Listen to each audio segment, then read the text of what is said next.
From Kern Government Television, welcome to this week's Kern County Board of Supervisors meeting, originating from the County Administrative Center located at 1115 Truxton Avenue, Bakersfield, California. Kern County's vision is to create and maintain a customer-centered county government designed to garner the confidence, support, and trust of the people we serve. Today's Kern County Board of Supervisors meeting will convene momentarily.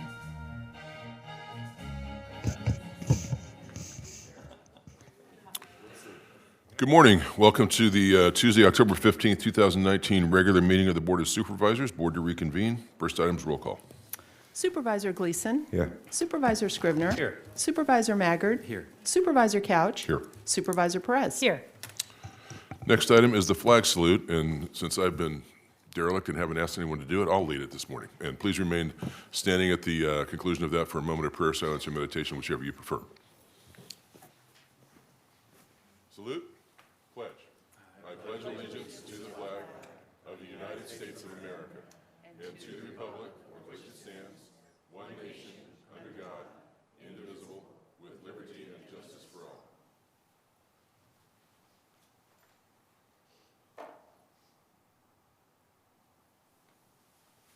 Thank you.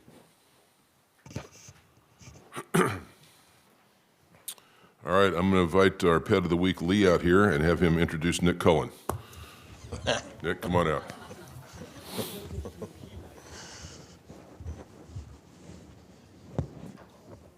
This guy's going to go quick. He's kind of bigger than his picture. He's 14 pounds.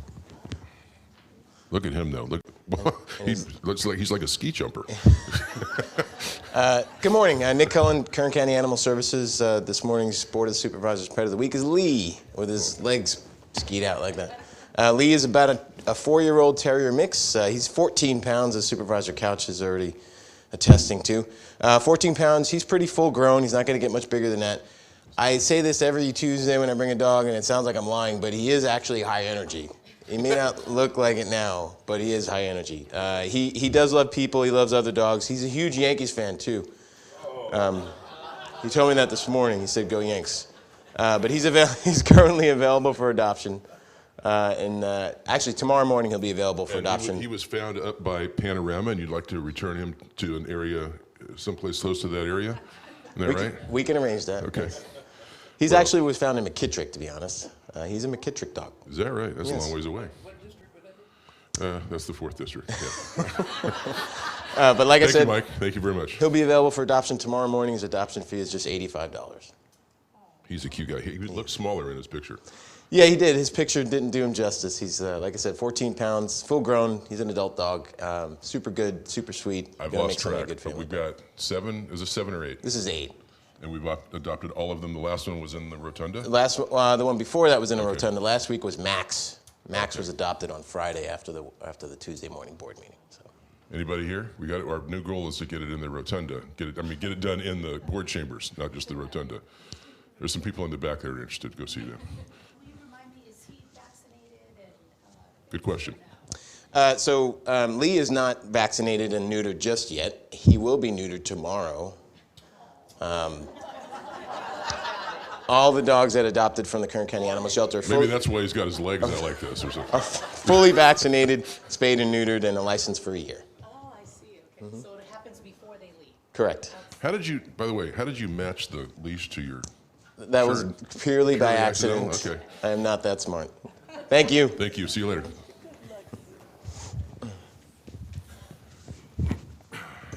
Okay, next item is the consent agenda. All items listed with a CA or a C above the item number are considered to be routine and non-controversial by county staff. We can act on those all in one motion. If you would like to make a comment about any of those items or ask for separate consideration, a board member will have to actually ask for that separate consideration, but you can request it. Now's the time to do that. The consent agenda starts on page 2, consists of items 6 through 8. On to page 3, items 9 through 16. Page 4, items 17 and 18, and then 20 through 23.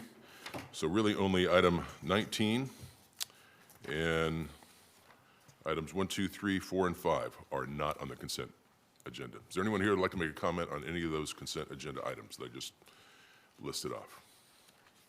Seeing none, I'll return to the board for a motion on the consent agenda. So moved. Second. You have a motion and a second. Please cast your votes. The motion is approved. All ayes. Thank you. That takes us back to the resolutions and proclamations portion of the meeting, which is at the top of page 2.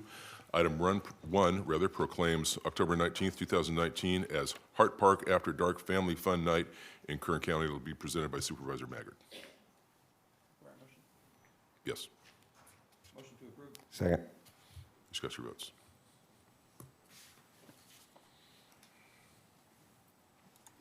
The motion is approved. All ayes.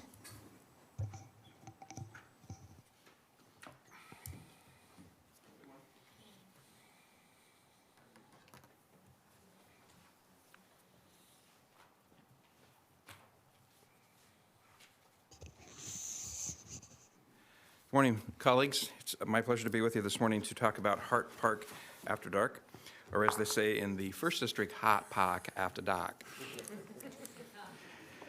I'm joined by Jasmine Labasso, who is here from our library department, and she is always creative and has some fun ways to talk about what's going to happen, so I'm going to let her do most of that. But Jasmine, this is a proclamation that proclaims October 19, 2019, that is this Saturday, I believe, as Hart Park After Dark Fun Night in Kern County, entered into our minutes by the signature of our chairman, the Honorable David Couch, on this, the 15th day of October. If you've never been to Hart Park After Dark, it is a great time. The park is full of children, games, booths, everything from face painting to candy to a little spook house, as I recollect. Lots and lots of fun things to do there. It's a great place to take your children out to Hart Park, which is reinvented, reinvigorated, and beautiful these days, so we are happy for that. So, Jasmine, can you tell us anything else about what's going to happen? Here's the proclamation. Thank you for what you do for us. Please tell us a little bit more. Good morning. So this year we're really excited because one of the things that we are doing with Hart Park After Dark is we've actually expanded the physical footprint. So people are going to get to enjoy more time in the park, get to access all of the activities that they've enjoyed in the past, including the camo face painting and the pull-up bar, as well as enjoy new activities such as lawn pong, where people get to throw balls into park trash cans. It'll be a lot of fun. We also have additional food vendors. We are really excited because we will be giving away free books this year as well to our attendees, as well as free glow sticks. It's just a really wonderful, fun event. It's a really exciting opportunity to see the departments collaborate together to put on something that's entirely free to the public. There is no cost to attend. Families get very excited every single year. I highly suggest checking out the Facebook event. The amount of people that say that they're excited to get to attend this and to have free family fun opportunities in Kern County is just really heartwarming.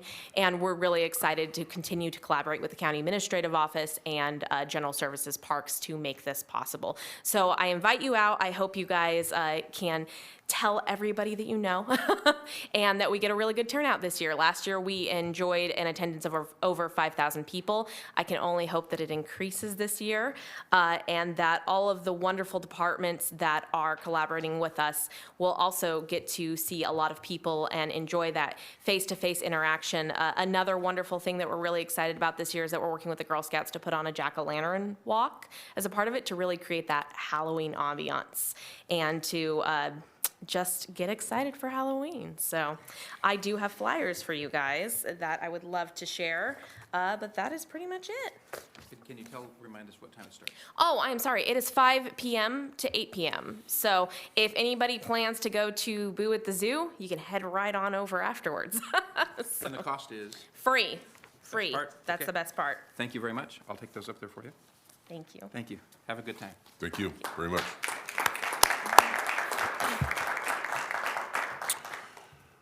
Next item, item 2, proclaims October 2019 as Domestic Violence Awareness Month in Kern County, and it'll be presented by Supervisor Scrivener.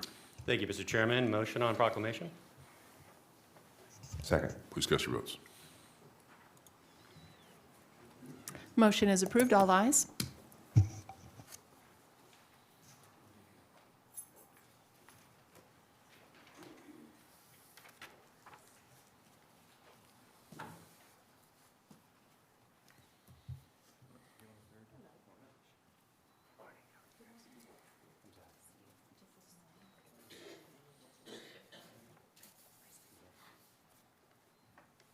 Good Good morning, Mr. Chairman and members of the board.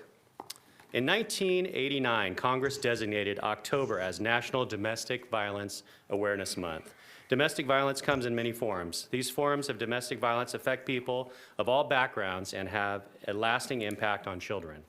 The District Attorney's Office and the Kern County Family Justice Center, along with partner agencies, are working daily to meet the needs of domestic violence victims. Here in Kern County, we are committed to the safety and well-being of all of our residents. So I'm going to ask Kern County District Attorney Cynthia Zimmer to please come up here, and I'll present this proclamation to you. Board of Supervisors of the County of Kern, State of California, has officially proclaimed October 2019 as Domestic Violence Awareness Month in Kern County, and this recognition has been entered into our official minutes and signed by our Honorable Chairman, David Couch. Thank you. Thank you. Morning. Mr. Chairman, good morning. Thank you, Supervisor Scrivener, members of the board. October is Domestic Violence Awareness Month, and during this period of time, we in our profession like to honor and remember victims, as well as reach out and bring awareness to this very big problem that affects all people from all walks of life. We wear purple proudly to demonstrate courage and resilience for our victims. We're very proud of what we do at the Family Justice Center, where we service victims who are in crisis, who can come there. We're also very proud of the continuing partnerships we make. This year, we have partnered with the Sikh Women's Association. We've had some problems in the Sikh community regarding incidents of domestic violence, so we're working with the Sikh Women's Organization, and we've established a hotline where the hotline is in Punjabi. So the immigrant community, if they don't speak English or don't feel comfortable, can call that hotline and get some advice. Both men and women have called that hotline. We're very happy about that. So we continue to work to service victims of domestic violence, and we want people to know that they are not alone. Thank you. Thank you very much. Yes, and I'm so sorry. I wanted to introduce the director of our Family Justice Center. That's Marta Musin, and one of our very important people who help us keep it funded. That's Kristen Kaufman. Good morning.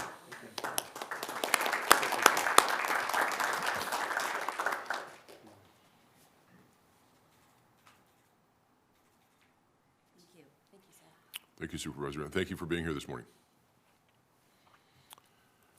Next item is item 3. It proclaims October 20th through the 26th, 2019 as Retirement Security Week in Kern County, and it will be presented by Supervisor Perez. Thank you, Chairman. Proclamation on, or motion on proclamation. Move so. I guess that was a second, so please cast your votes. The motion is approved. All ayes.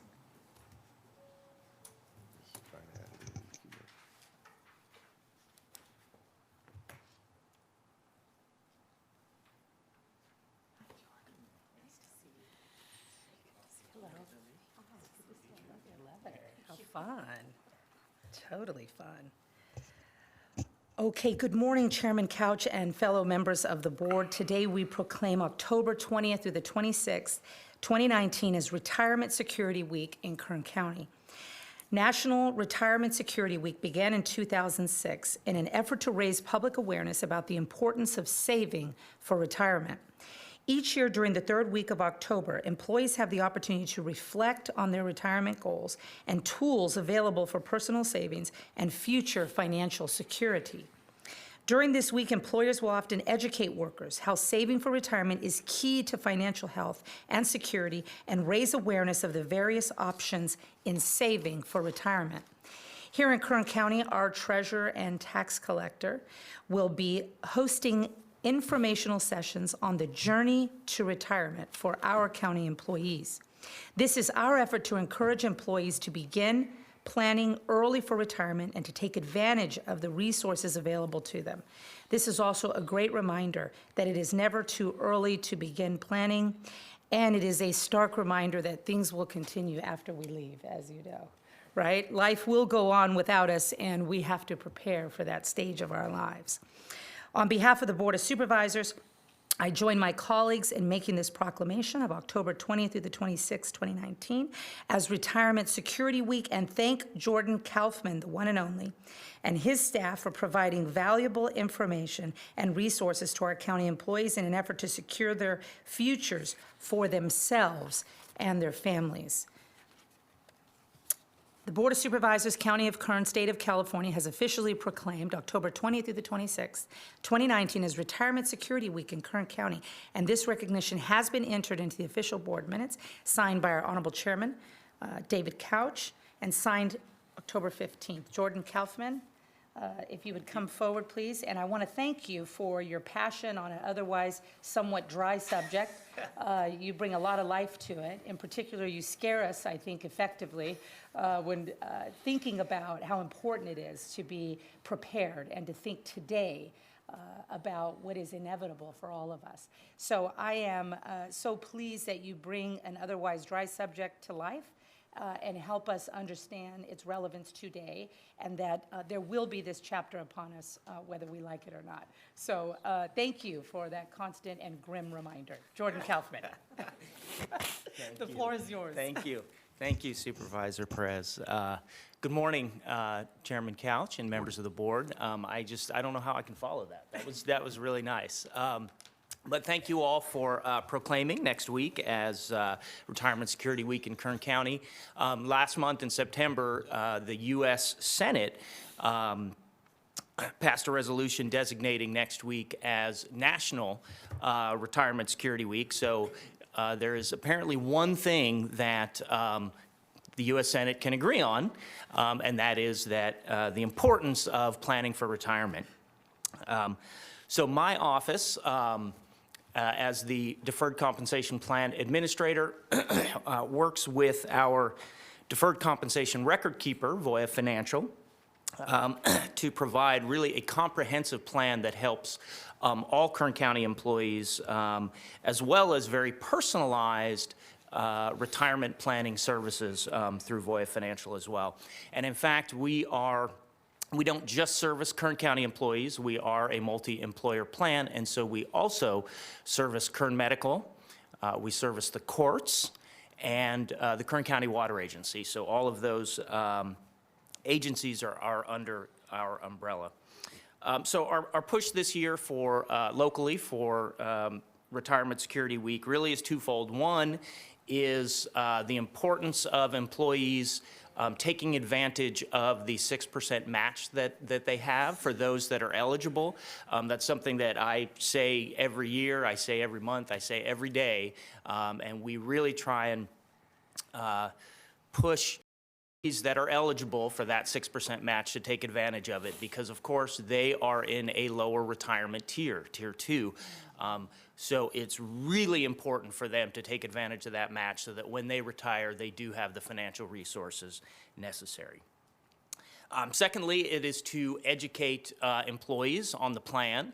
And so this year we have a series of sessions, and I want to introduce our deferred compensation rep from Voya Financial, Liliana Fahel, and Lily is going to come up and just say a couple of words about the educational sessions that we're going to have next week. Good morning. Good morning. Nice to see everyone. So this year is extra exciting for me because we've actually partnered with Sarah, and Sherry Willard will be joining me on my National Retirement Security Week tour, in which next Monday we will be going to the Department of Human Services in Delano, and we will hold a morning session and an afternoon session. And Tuesday we will be at DHS on Columbus, and then Thursday we'll have a session right here in the board chambers, as well as Friday afternoon. So we're very excited. Our mission this year is to educate the employees on how both retirement plans work together, and how retirement doesn't have to be grim. It's really very exciting, and our goal is to educate people now so that they can prepare for the future and get financially organized, and to consider retirement more of a journey rather than just a destination that once you reach, you're done. It's an ongoing journey, and it can be a very exciting one and a very fulfilling one. So thank you very much. Thank you. Thank you for being here. Thank you, Lily. Thank you, Liliana. And of course, Liliana is housed directly in this building, upstairs on the second floor. Her office is in my department, and she is available for group sessions and seminars, but also one-on-one retirement planning services as well. So I just want to thank your board for, again, proclaiming next week as Retirement Security Week in Kern County. Thank you very much. Thank you. Mr. Chairman? Yes. Jordan? Yes.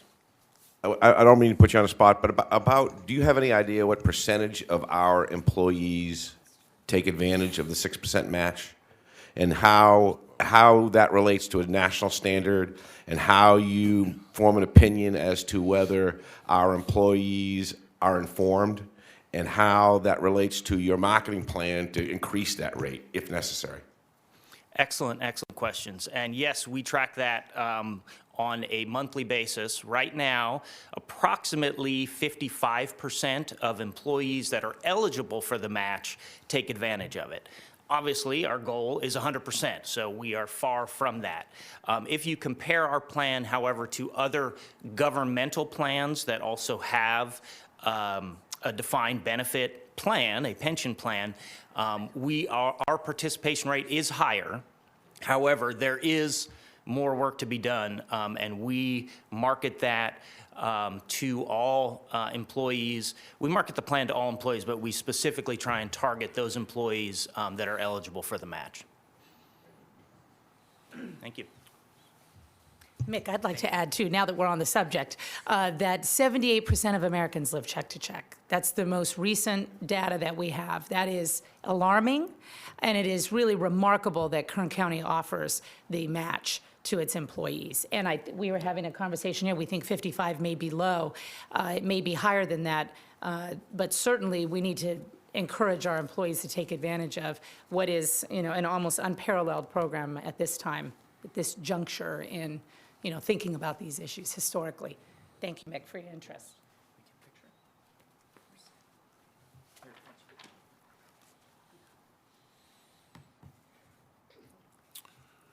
Thank you. Thanks, guys. Thanks. Thank you very much. Thank you all for being here. Next item is item 4, is public presentations. This portion of the meeting is reserved for persons to address the board on matters that are not on the agenda but are under the jurisdiction of the board.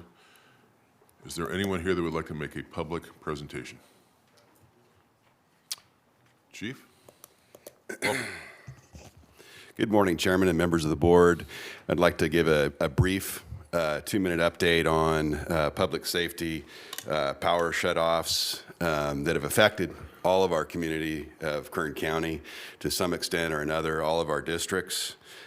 Starting on October 6th, Sunday, SCE notified that 27 circuits could be de-energized. On October 8th, PG&E notified us that 42,000 people could expect power loss, and they started to notify our constituents of this event. And I wanted to kind of read off a list because, as this is our first big power safety shutoff and public safety power shutoff, and we were, always wondering what areas could be affected, and so I'll read that off.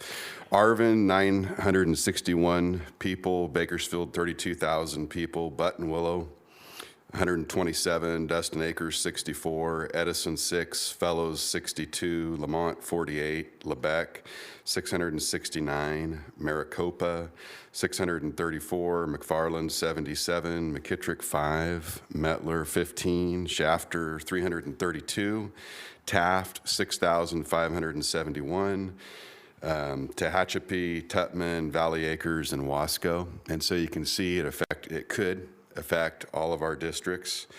On Wednesday at 5:30, PG&E confirmed that there was going to be a phase 3 de-energization, and that in fact 4,287 customers would be affected instead of the 42,000. And then that took place. On Thursday, we activated the EOC, And we had a variety of people there at the level 2 stage, so the moderate stage. We had EMS, Human Services. We had Megan from the CAO's office running our communications unit, Cal OES, and of course the fire department. Working in there starting on Thursday. Most of the power shutoffs lasted 48 hours or less. Some of them were a lot less than that. We didn't see a great increase in call volume, and we were there to help in case we needed to shelter people or take care of further EMS issues. And I brought today with me Dean Bowler, my chief deputy, and Georgiana Armstrong, who were in the EOC, as well as Megan, who are here to answer specific questions if you have specific questions about your district and how it was affected. Once again, this is Pacific Gas and Electric and Southern California Edison's program. And you know, there's a lot going on right now, obviously articles in the Californian, as well as a hearing this Friday with the Energy Commission. And with that, I'll open it up to questions. Where will that be, that meeting? San Francisco. Okay. Stay right there. Supervisor Gleason? Thanks, Chairman. Chief, appreciate it. You know, you and I have had long conversations about this, and Yes. you know how I feel about this program. Yes. Couple questions for you. I really appreciate all you do, and I appreciate you getting out in front of this horrible deal. Let's review a couple things so the public is aware. There are two groups, two decision makers here, SCE and PG&E, Yes. and independently, they throw different switches at different times based on different conditions, and you never know. It's like a ping pong game. You don't know who's going to do what and why. And you're sitting in the middle as our chief emergency guy, trying to. Do you have influence in how those switches are thrown? No influence whatsoever, So regardless of my opinion. Right. I think that from a liability perspective is good. From a practical perspective, I think it's horrible because you know more than anybody. What to expect and what conditions are more prone than others to create the situations that would warrant them shutting off, them pushing that risk down to their consumers, which is absolutely an insane way to run a business. How much does it cost us to set up the EOC per hour, would you say, or give me an estimate? Well, we're still gathering the information. We had to rent generators for some of our fire stations because that power was going out and it affected a broad area. Of course, when we go get the generators and do it late at night, there's people working that wouldn't normally be working, and then to run the EOC there is a cost. But we're gathering that information as we go. But it is definitely a few $1,000s. And we're going to send that bill to PG&E or SCE or what? What are we doing with that bill? Well, Is the CPUC aware of that bill or what we're doing? I'm sure they definitely are aware of the fact that it costs communities a considerable amount of money, both small business as well as the county government as well as city governments, because we have to be prepared to take care of our community. And so I firmly believe they know that. But it is a definite impact on everybody involved. So my understanding is the main reason these utility companies would throw the switch is the threat of a wire or a telephone pole or a utility pole collapsing and a live wire hitting something that would start a fire. Mm-hmm. Is that correct? So a wire that creates a spark one way or the other starts a vegetation fire and then... Right. Now, is this true or not true? I've heard this, and I don't know if this is true. But is it true that environmental policies instituted by the state have caused us to not clear utility lines, not properly? Or is that a decision we make, or they make, or who makes that decision? Or is it? I'm not familiar with whether or not environmental regulations have hampered the efforts to clear along power lines. I do know that that program for both SCE and PG&E is getting bigger and it's more robust now, more money flowing into power line safety, both putting poles up as well as transformers, as well as clearing the vegetation. And I know in doing fuels work to stop wildland fires, there is definitely can be a long environmental process that goes along with that. So more money is flowing in today than recently than before? That's my understanding. And would you say that because they understand that they're part of the problem? I believe so. And they didn't have any foresight before to establish. Is there another fact that one of the reasons these wires, we could, if they were properly insulated or more had more heavy insulation on the wires, would mitigate this problem? Is that a true statement? So there's definitely newer electrical equipment that San Diego had used and implemented, and it's more up to date and more effective, and I believe that's the way they're headed. Now, this past weekend there was a fire down south, and they threw the switches up north, but there was no fire. Was the fire down south created by, I think it's the Stony Ridge fire or whatever that was? Was that caused by utility wire? To my knowledge, it wasn't a utility wire, but I'll have to look into the Saddle Ridge fire. We had a series of fires in the state. There was 10 or so notable fires that started in various areas for various reasons. What bothers me the most about this program, Chief, is that we have people that are living in conditions where very tenuous lifestyles because of their age, because of their physical situation, and we're interrupting their ability to get through the day frequently and asking them to move to some place that has electricity so they can unhook all their oxygen, unhook all their medical support systems, and then transport them down to some senior center someplace so they can hook them back all up again because they can't afford a generator because we're out of generators. Yeah. And so there's a lot of risk there. There's a tremendous amount of risk. Yes, there is. Now, who's liable for that risk? Are they liable for that risk, or is the utility company liable for that risk? I would have to defer to county council on that subject. Well, that's a rhetorical question. Yeah. I don't know the answer either. I don't think she does. I don't think you do. I don't think anybody does. But I think a court will find out someday. Last thing, Chief, I could go on for hours about this horrible program. But last thing is, what, if anything, can I do to help you in doing your job, or this board? What can we do from where we sit now to help you out with this? Okay. I'd like to defer to county council for this particular question to start with, and then I'll finish it. Supervisor Gleason, through the chair. We did do some research on what, if any, legal action rights that the county and then citizens have, and as well as just some other ideas that might put the county in a stronger position. Initially, PG&E has the authority to conduct public safety power shutoffs, or the PSPS, on authority from its regulatory agency, the California Public Utility Commission.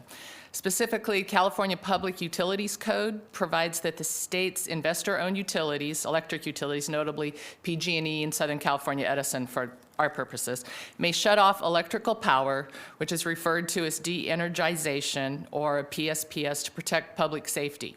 There's another section of the Public Utility Code titled Wildfire Mitigation that mandates PG&E develop a plan to de-energize portions of the electrical distribution system to minimize the catastrophic effect of wildfires.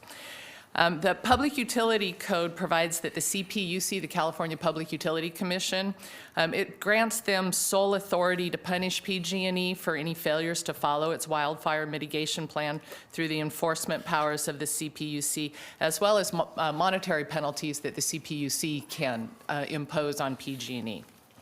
If a consumer or governmental entity, such as the County of Kern, has a property damage claim after a PSPS, that can be the basis for a civil lawsuit in Superior Court for monetary damages. This might be a property damage claim due to food loss, if your freezer goes out and everything goes bad, a business claim based on business interruptions, et cetera, perhaps running generators, not sure. If the county has an economic loss such as that, then that would be the basis for the county to sue. I don't have any numbers post the most recent PSPS, but as of October 7th, PG&E had 14 claims for food loss, 2 claims for business interruption causing economic loss, and 6 property damage claims. I also have, if it's all right, I'd like to share with you what it is that kind of is going on this week and how the county, from our perspective, again, might be able to step in and be a little bit aggressive. That's all right. Thank you.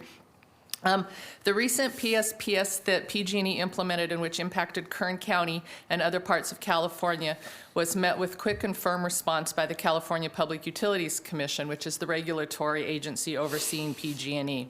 Specifically, just yesterday, the CPUC directed PG&E take a multitude of immediate corrective actions after significant problems with communication, coordination, and management occurred during the PSPS. The president of the CPUC stated, "Failures in execution combined with the magnitude of this PSPS event created an unacceptable situation that should never be repeated." PG&E was given until this Thursday, the day after today, to perform an after-action review and file that with the CPUC. The CPUC will also hold an emergency meeting that the chief referenced on Friday, October 18th, to hear from PG&E about what lessons were learned and what steps will be taken to ensure mistakes and operational gaps are not repeated. In a strongly worded letter to PG&E's CEO, the CPUC president pointed out numerous failings of PG&E's handling of their determination that a PSPS was even necessary, its implementation as well as its follow-through. A PSPS, although PG&E has the authority to implement this, it's to occur only as a last resort based on actual and substantiated existing conditions and be executed in such a way that takes every measure to maximize public safety and minimize the impacts and disruption to the public. A few of the areas of concern include PG&E's website crashing, eliminating the public's ability to access crucial information, PG&E's business operations not being sufficiently prepared for the increase in customer contact, failure to coordinate with counties, failure to have accurate and available maps, and the time for restoration of services. For each of these areas, PG&E has been directed to take immediate and proactive measures and report those to the CPUC on Friday.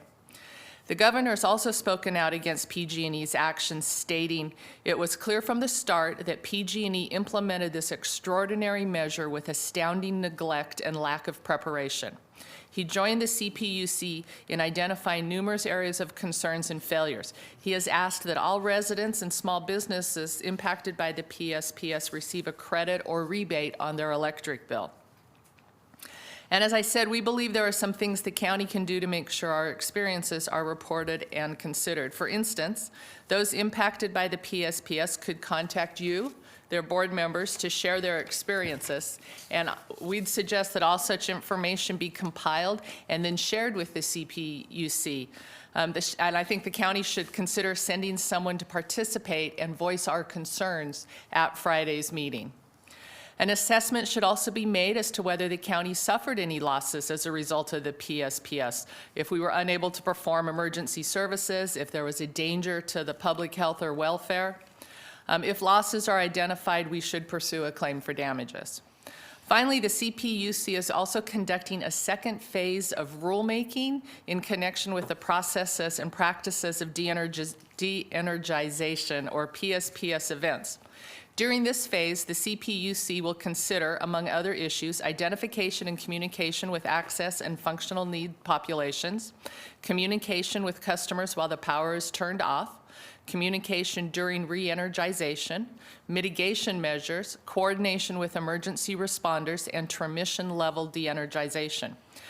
Members of the public are encouraged to comment on these proceedings by emailing public.advisor@cpuc.ca.gov and referencing proceeding number R-18-12-005. Residents that call your board can be encouraged to file a comment, and the county could submit a comment as well. So those are the things that we have found from a legal perspective that are available options, as well as things that residents or citizens of Kern County can pursue in making sure that should another PSPS occur, our concerns have been voiced, and hopefully it would be executed in an entirely different fashion. Thank you. Chief, last question. Is it your opinion that this PSPS program, I know it was initiated a couple of years back, but it's really come to play after last year's disasters up in Northern California. Do you think this is a response to the liability issue that the utility companies are faced with? Yes. You don't have to answer that question. I just want to know. Yeah, I think, you know, I wanted the question in it's public, become a you know, multi-billion-dollar lawsuit, so. Thank you, Chief. Yeah. Good job. And Georgiana, Chief, thanks. Thank you, Supervisor Gleason. Supervisor Perez. Thank you. Mick, I want to share some observations with you because CSAC, of course, is battling it out in Sacramento, and we've also been in D.C. to meet with our U.S. senators about these kind of issues, because increasingly it is clear that the 120-year-old process of having flammable wooden poles and the electrical lines above ground, with the kind of population increases that we have, coupled with year after year drought, is really no longer tenable. And the question really is, fundamentally, will PG&E and these other investor-owned utilities make the investment? Can they make the investment, as a practical matter, into moving these lines underground? I think in many, many areas, and this seems to be the nonpartisan approach that I can hear from every county I visit, that this is an absolute necessary step, moving the lines underground. Now, folks on the other side will argue that is cost prohibitive. I don't know if that's true or not. I have no way of evaluating such a statement, but I know that the frustration for all counties is palpable. I was in Sonoma just a couple of days ago looking at their extensive fire damage. 200,000 people were without energy there, 200 of their 500,000, and they have had massive, massive issues with insurance companies and trying to get their people back into stable homes. It is profound, the destruction that has occurred there, sort of apocalyptic. So the issue now, moving forward, is will the public and will politicians be successful in enticing these investor-owned utilities to make the investment and move the lines, because they really, in some places, and increasingly so, are not really tenable with population increases, with the climate change that we're experiencing. And so it is a massive, massive, big, major issue. It is not a small deal. It is one in which the politicians are not seemingly on the same page about. And I think the investor-owned utilities, are not excited about what is a massive financial investment that, in theory, will not necessarily, have a great return on its investment per se in the sort of strict economic model. So it is immensely complex, billions of dollars on the line. And the question is emerging, it seems, around the state. Is it time for public-owned utilities to really make their way, be a competitive player in that market, or take over some of this service? I don't know yet whether we're even capable of doing such a thing, and I don't have an opinion about it yet, but certainly that is an increasing conversation. And what has just occurred, and the economic losses are so profound, it's hard to wrap our head around right now how serious it is for these folks to be able, without much warning or notice, to just shut everything down. It's pretty striking. And I don't think anybody's ever seen anything like it. So the big fight moving forward is, where is the balance, right? Can they afford to make these transitions? Is it in the cards? Will the state help them or subsidize that process? It's immensely complex, but it's one that's going to have massive impacts on our public safety, our public well-being, and the economy. I mean, it's kind of shocking, Chief, from what I can tell. And so yes. I hope those thoughts help give some context, Mick. Thank you. Supervisor Maggard? Thank you, Mr. Chairman. I have three concerns about this, and Chief, this isn't directed at you. A couple of questions are going to be posed to you, but the first, I think most major, there are three big concerns. The first of those is about public safety. So what is the consequence of these the power shutdown, to our fire stations, our ability to communicate from one station to another, from one truck to another, from one firefighter to another?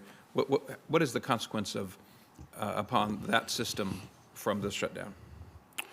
Well, we don't have backup generators at all of our stations. However, we're working on that, and we have a grant that we should be getting hopefully soon, $1 million grant to put generators in some of our fire stations that don't have generators. And so with that, there's implications of pumping fuel. Controlling the roll-up doors that operate. And so we have to take certain precautions ahead of time. We do have a fuel truck that is available, that we activated, that can go to different places. However, we have to pay for that person to now that position didn't exist. We have to take them and rotate them through stations to pick up the slack on the fuel, as well as, just without power, there's so many things that could negatively impact the fire department. However, we worked through those issues, got the generators, put them in place, and we were prepared. So depending on how long it lasts, there definitely are impacts on the fire service, but we were able to get through that. I haven't asked the Sheriff's Department to weigh in on this, but I'd like to have a report back to us about, are there consequences to our ability to communicate with law enforcement as well, and ambulances and the whole EMS system? So I think that's a valid question. I have a question for our Director of Airports. Is there the potential for any consequence to the safety of airplanes that are in the air, and whether or not the power is cut to the airport or any of our outlying airports? Good morning, Mark Whitso, your Airports Director. Thank you, Supervisor Maggard, through the chair. Meadowsfield Airport, the terminal building, is on a backup generator. The federal government, through the FAA, manages our air traffic control tower. They are also on a backup generator. Now, not every circuit within the terminal is on emergency power, but for the most part, for the duration of our fuel tank, and we haven't calculated how many hours that is, but we would be able to conduct safe operations. Also, too, if for whatever reason that power went out during the day, the airspace would automatically transition to the way the airport runs at night, and so it changes a class of airspace so that pilots are in charge of situational awareness, and they would declare over their radios on the aircraft what their intentions are, and that works at most general aviation airports day in and day out. So as far as aviation safety goes, I don't see a significant issue from the power outages. Does that transition from one mode of operation to another diminish public safety at all? I wouldn't say it does not diminish public safety at all, because flight operations are so, there's layers and layers of safety, and pilots know if they are flying between an instrument flight plan or a visual flight plan, or what the rules are, that they automatically will just go into a different mode. Okay, thank you very much. Thank you. I'd be interested in any thoughts from all of our EMS system about, is there any disruption, and do we need to do something to harden our system so that it deals with that? And if there is a cost to that, does that cost, is it borne by the taxpayers of Kern County, or is that cost, should it be borne by the entity that is causing the disruption? My second area of concern is just the disruption to the public. The vast majority of public I spoke to think that this was done on a very arbitrary basis. How did a little mobile home park in the northern edge of the greater Bakersfield area out in Oildale, and how did the southeast corner of Bakersfield at the mouth of the canyon in Rio Bravo, how are those two neighborhoods chosen, for example, so far apart, and is there a consequence? So I'd be interested in, if we can discover answers to those questions, we can make the public aware of that. I think that would be of some interest to people. And the third area has to do with cost. My concern about the cost is that much of the cost of mitigating the bad power, the the insufficiently safe power lines, much of that cost will most likely be borne by ratepayers, when the shareholders who own the company are given pretty much a pass on that. So I'm interested in our participation in discussions that confront that issue, because I don't think it's fair that ratepayers pay for those costs and shareholders have a virtually guaranteed rate of return, regardless of the degree to which the utilities have prepared and planned for this going forward. So those are questions I think we should ask, and I certainly believe we should have somebody at these hearings to make sure that our voice is heard and that we are pounding the drum for those that we represent. Thank you. Supervisor Scribner. Thank you, Mr. Chairman. Great discussion, really good questions. I just have three. When representatives from SCE and PG&E were here, I don't know, about a month ago, to talk about this program, I thought that they, and I may be wrong, but if memory serves, I thought they talked about they have a 5-year plan to go in and make improvements to the infrastructure. Do you remember that as being the case? Or is anybody, I see some heads nodding yes, so. Okay, so yeah. I think one of the things that we need to request is that they come in after year 1 of this and see what improvements have you made to your infrastructure to mitigate the risk, so we'll see less of these incidences. And I think that your point about the shareholders, Supervisor Maggart's a good one, because if I remember correctly, I think the utilities, they say they make their money on the infrastructure, that the power that they purchase is pretty much a pass-through. So that's where their profit lies, is in the infrastructure. That's why if you have community choice aggregation, SCE, from what I've heard, they won't really object to that, because their profits are in the infrastructure, not in the power that they have to procure. And so I think that's where we need to hone in on, are they fixing the infrastructure to reduce the incidences of these power shutoffs, and then what is their, what's the progress that they make over the course of time. And so that, I guess that's a referral for the CAO's office, Mr. Alsop, that we request that they're prepared to come in. I think this all started somewhere around, I don't know, October, and so I'd like to get some kind of an update. At the beginning of the fire season, come and say, how are we better this year than next year? Yeah, that's a good idea, beginning of the fire season. Well, if you ask the chief, fire season never stops or ends, and so we need to figure out what would be an appropriate date for that. I'm open to suggestions. Second question, who's attending the meeting on Friday then from the county?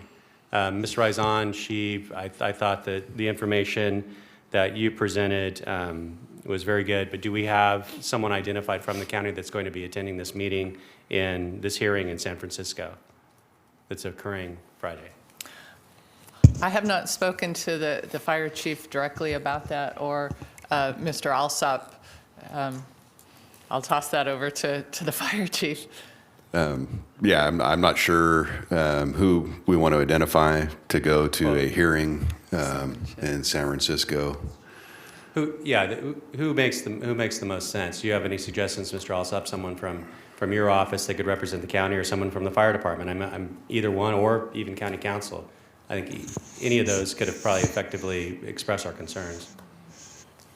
Yeah, I'm not really familiar with how the hearing will be run by the CPUC and what the public comment or the hearing looks like. But we'll review. We'll figure out if there's an opportunity for representation. We'll figure out who that might be, and given that it's in 3 days, figure out availability and send somebody. Okay.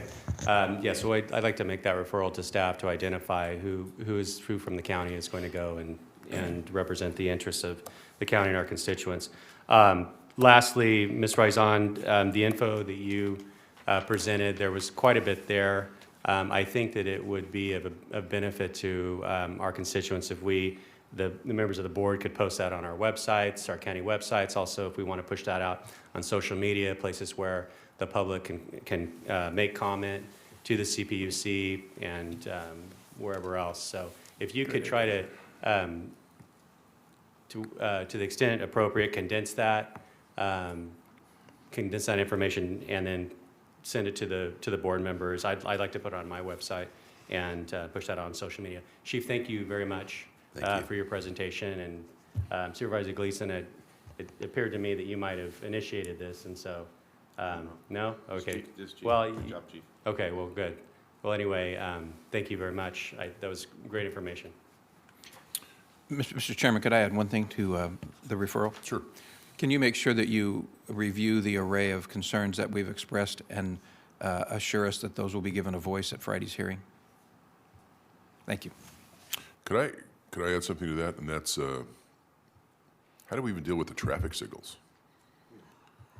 Because aren't those affected as well? That's what I thought. So I'd like to include in the referral just everything else, everything with the kitchen sink. But that's a significant, I guess, and I'd like to know what our response is in unincorporated areas where the traffic signals just go out for an undetermined amount of time. Do we send an officer out to help direct traffic, or do we just let people treat it as a stop sign and hopefully they figure it out? And what liability do we have by responding or not responding at all? And I appreciate the sentiment about the shareholders. I just looked up the chart on PG&E stock. Typically in the investment world, you like to see a stock that, rises steadily. This one went from about 60 to about 7. It's a little under 8 today in the last couple of years.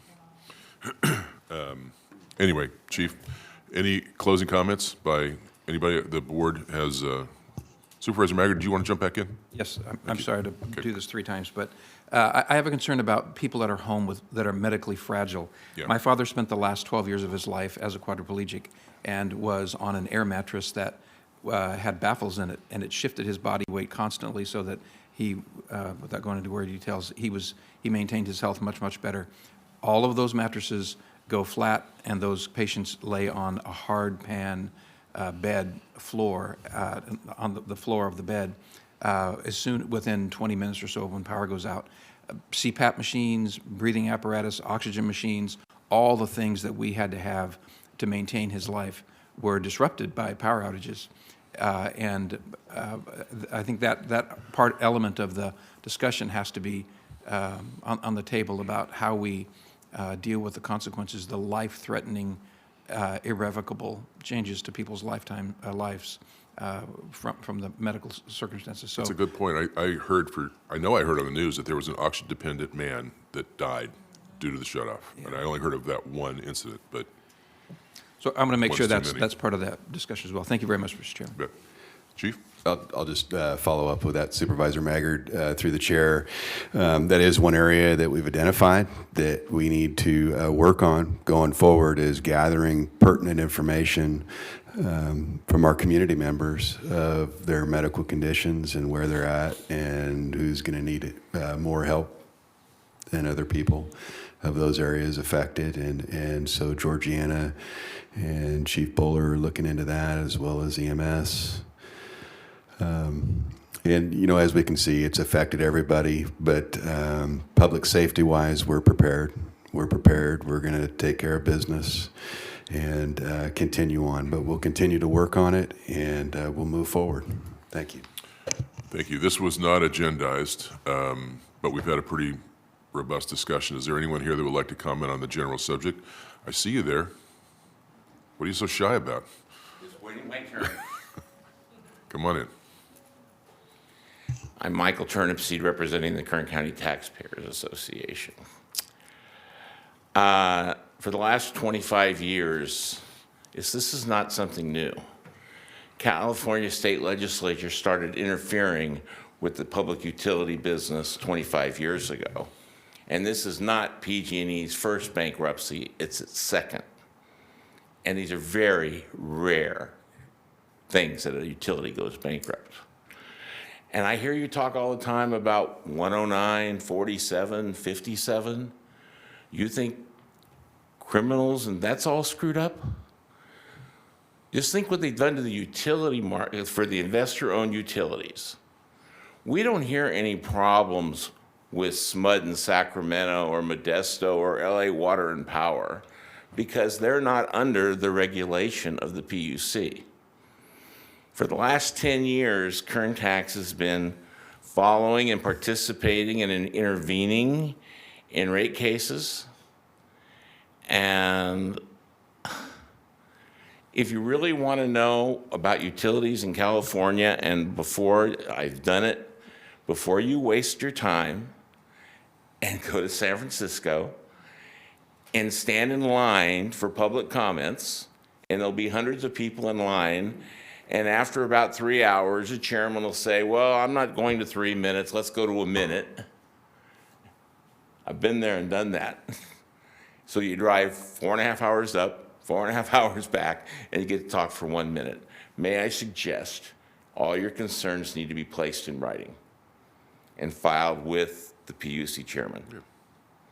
Because public comment, there'll be panels there talking, and you probably won't get a seat at the panel. So unless you want to waste somebody's time to go up and do it, I think communicating with your legislators now, because it starts with the legislature, it goes to the governor, and the PUC has been overseeing this whole regulatory investor-owned utility process since the 1930s. There are many states in the western United States that have forests and power lines. Why don't they have the problem California does? It's because we've all seen pictures in the Northwest. The right-of-ways in Oregon and Washington are clear-cut. There are no trees, there are no weeds. The power lines are allowed to be maintained. We see the guys with the helicopters flying around. Here in California, our power lines are overgrown with trees because of state and federal regulations. I talk every day to Jeff Frederick, and you know, he's about as smart as it comes in this business, and we're pulling our hair out. We're writing letters, we're doing all these things. It's craziness. And if you think it's bad now, follow the bankruptcy. The judge this last week gave the hedge funds a second bite at the apple. Remember Wall Street and Martin Gecko? Follow the money? I will guarantee you, if a hedge fund takes over PG&E, it will be gutted, and it'll be 1,000 times worse than what you have now, because they're going to sell it off for what they can, put the money in their pockets, and walk away.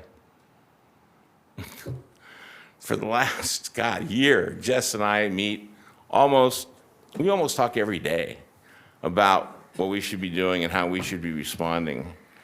And these are just the unintended consequences of a state very similar to 109, 47, 57 in criminal justice in our streets, but this is in your utilities. California, under the overview of the state of California, we've just seen it become a third world country. Literally a third world country. And if you go back, the PUC in May finalized the regulations ordering the publicly owned utilities, Edison, PG&E, and San Diego Gas and Electric, to adopt these rules and regulations. And then they're the first ones now to be, oh, you guys screwed up. When you live in an ivory tower in San Francisco, have you ever been to the public utilities building in San Francisco? It's an ivory tower. And all the players are around it, and we're here. And I can tell you right now for a fact, at least on the residential side, we're the only interveners in the entire Central California from here to the Oregon border. And the only reason we would even dare intervene is because on our small way, and you know who Jess Frederick is at WZI. He's built power plants and done this and been part of this fight for over 25 years. He knows where all the bodies are buried. He knows the people, and they never learn. They never learn. You get new legislators come in, and they're going to solve all the problem. They make it worse because nobody takes into consequences the unintended consequences, which we've just lived through. And you know what? I don't think most of them care. It's all about a legacy. I passed this bill. It's got my name on it. We can't change that public utility bill that I got passed through, at least until I leave office, and now that's 12 years from now. We have major, major problems. And it only occurs where the PUC and the legislature can get their hands on the system. Go to SMUD. Look at SMUD. Their rates are a third those of PG&E. Why? They don't make the news. The LA Water and Power, they don't make the news. Modesto Irrigation, Turlock, all these power people that sell power, their power is cheap. Yeah, wow.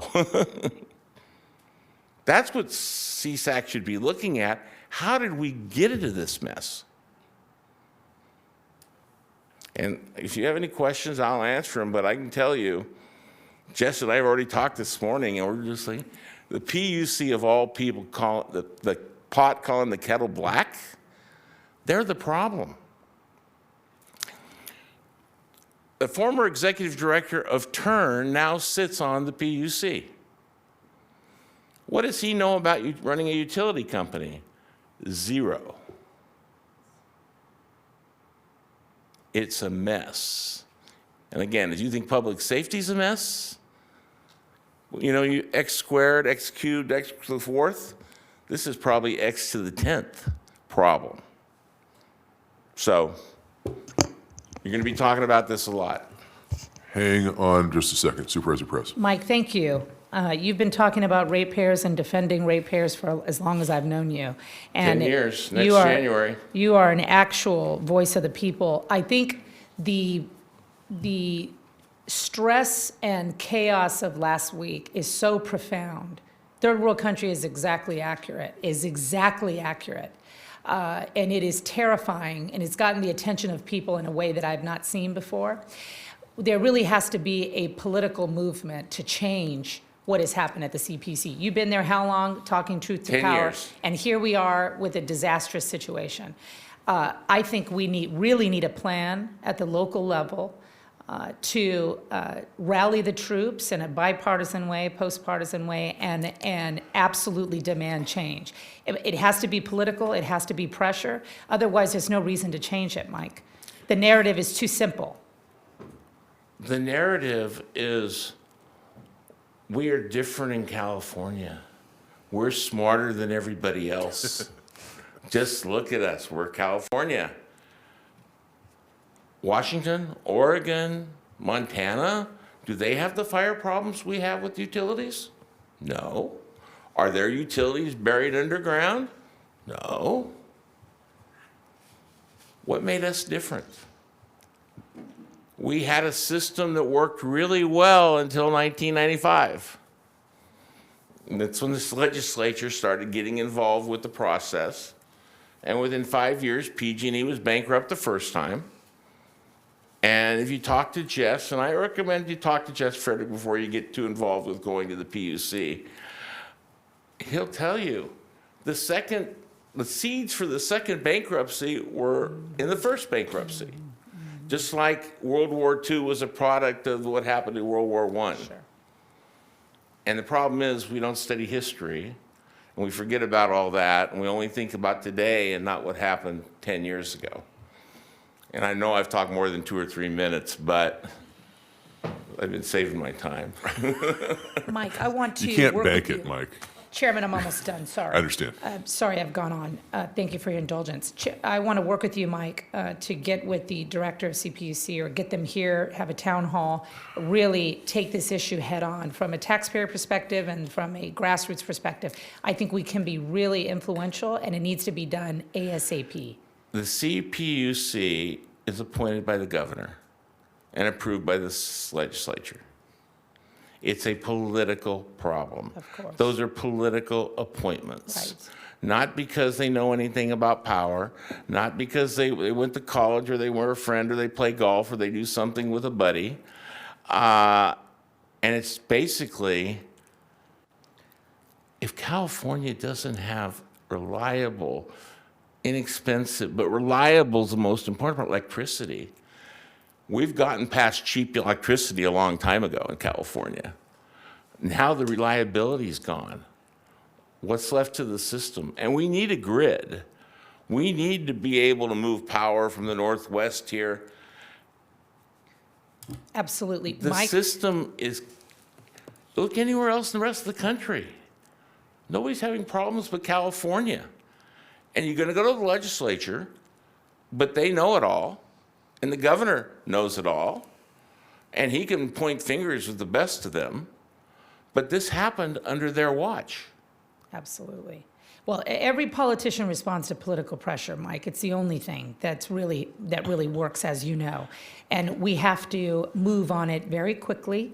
And I want to get together with you right away. I know I've taken more time than we should, but we need a political strategy, and I want to work with you on it. Those are my thoughts. Thank you for your expertise. This is not going away. I know that.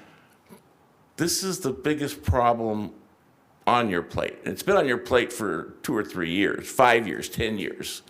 But everything flows downhill, everything happens, but now people are dying. Literally. First person died within 12 minutes of a shutoff in Placer County. His breathing system went off. No backups, no batteries. I don't know how many other people have been done.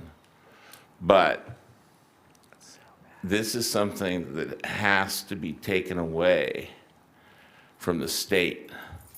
It is the state that has caused these problems.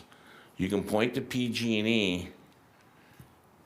They are a franchise.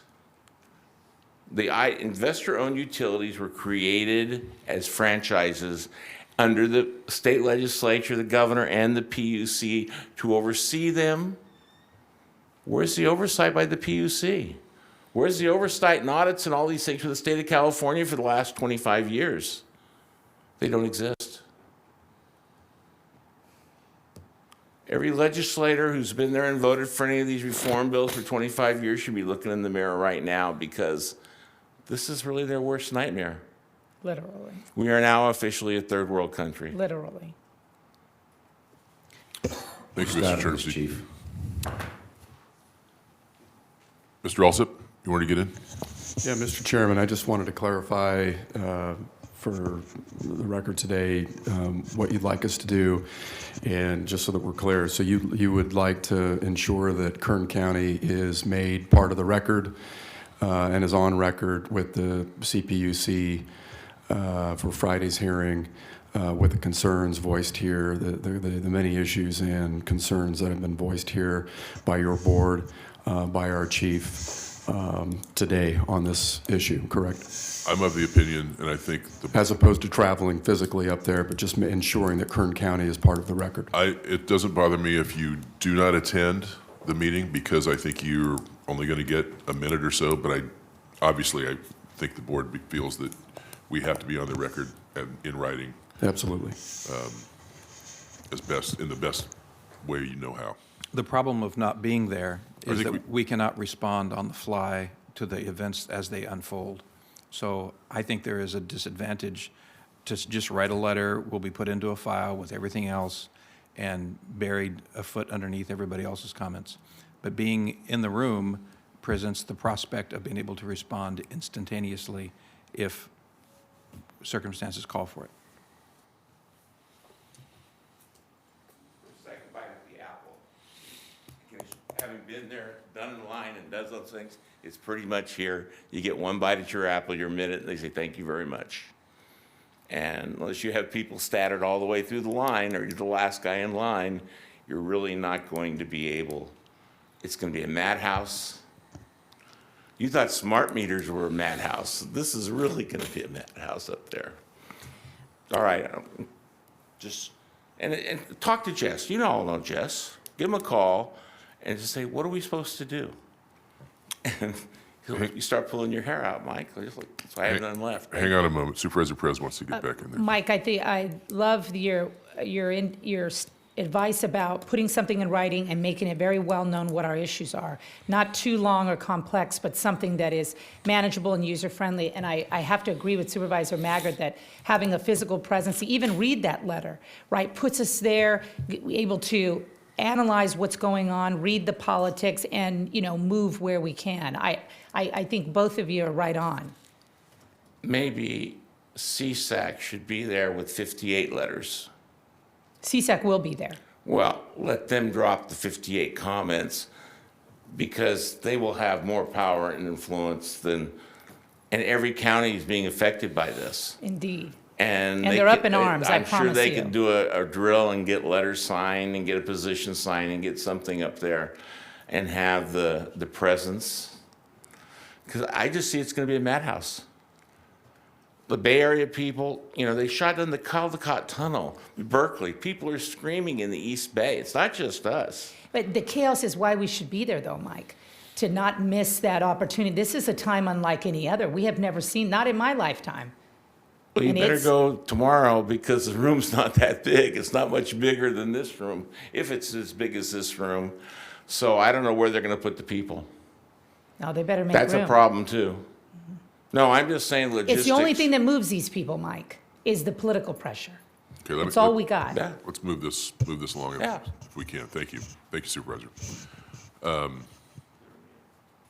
we need to have more discussion about giving you specific direction on whether or not to have someone?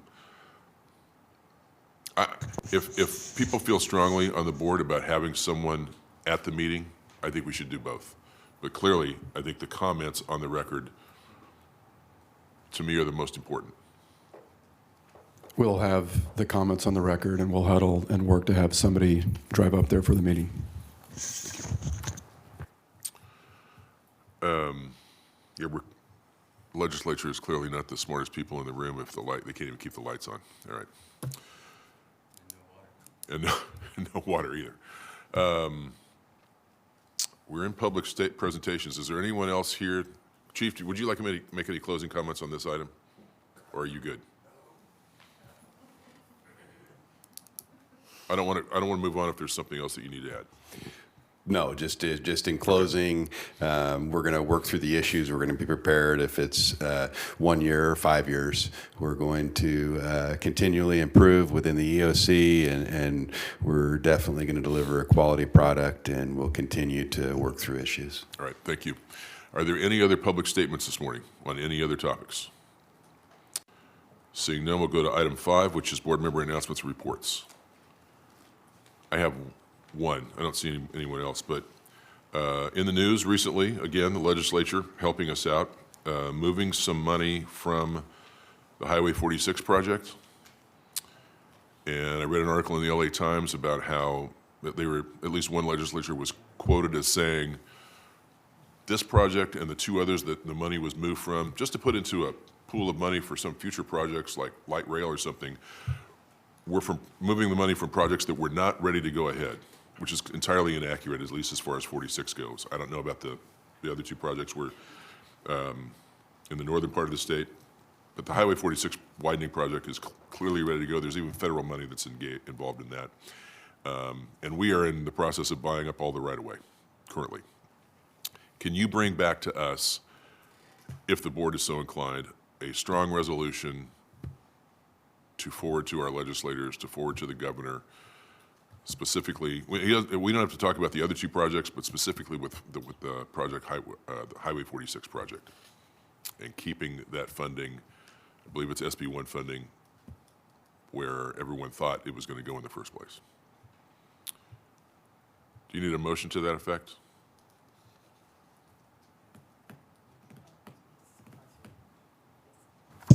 Yes, sir. Yes.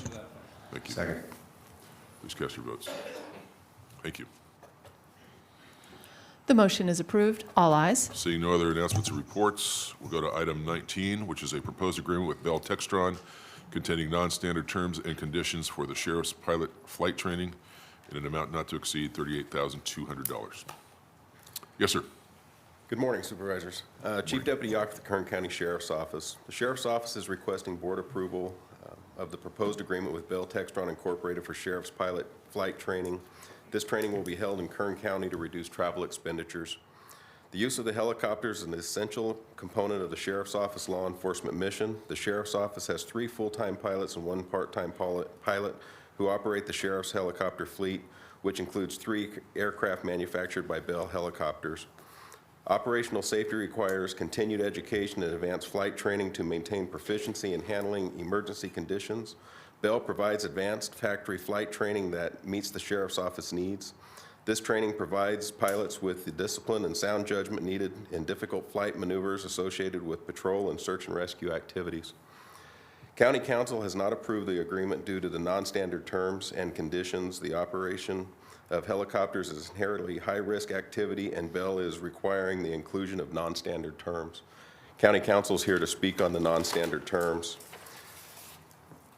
Given the subject matter and the context, County Council has indicated that the inclusion of the non-standard terms represents a high risk to the county. However, the Sheriff's Office considers the training essential to reducing the overall exposure if a critical incident involving our helicopters occurs. Therefore, the Sheriff's Office is requesting Board's approval to enter into the agreement with Bell Textron for the Sheriff's pilot flight training and authorize the Sheriff to sign. Myself and Lieutenant Joel Swanson, who's in charge of our air unit, are here to answer any questions if you have any. Thank you. Any comments from anyone else on this item? I'm sorry, Chairman Couch, I'd like to have Gurujota Khalsa address that for your board. GK. Members of the board, good morning. The board letter is fairly self-explanatory. This is just really bringing the board's attention to the increased liability based upon these non-standard terms. Specifically, Bell is indicating that we need to indemnify and hold them harmless not only for any act of negligence, but their own negligence.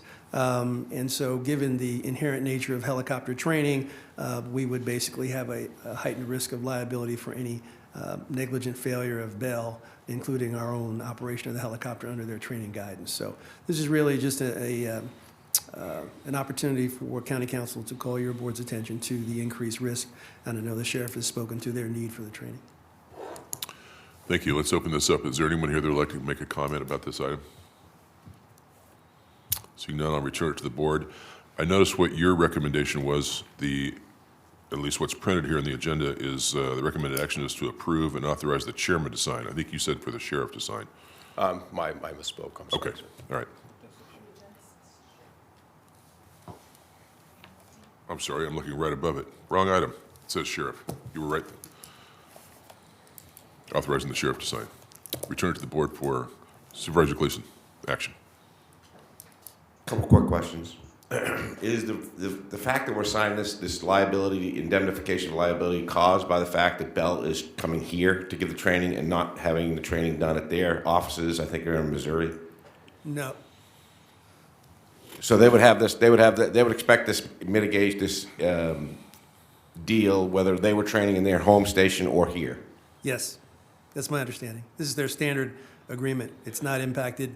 It's their vendor agreement. It's not impacted by the venue. So what it means is that if we have a helicopter that's out during a flying exercise where they're training our pilots, and we have a Bell pilot flying and a sheriff's department guy sitting in the right seat or sharing those flight responsibilities, and they have an accident, no matter who caused the problem, Bell is not going to be held liable for that training.